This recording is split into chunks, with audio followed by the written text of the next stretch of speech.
నేను వాళ్ళని నవ్వించడం తప్పించి నేను ఇంకేం ఇవ్వలేనండి.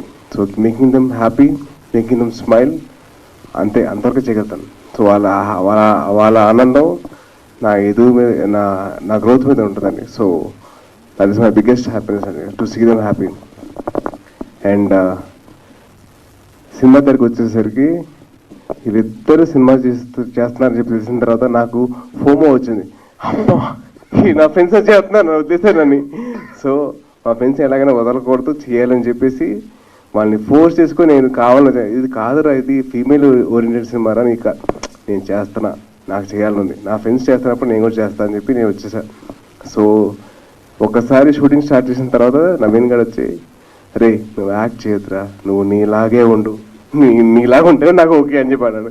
So in that way, in that aspect I'm very thankful to Naveen, because నాలో కొత్త యాంగిల్ తీసుకొచ్చాడు బయటికి.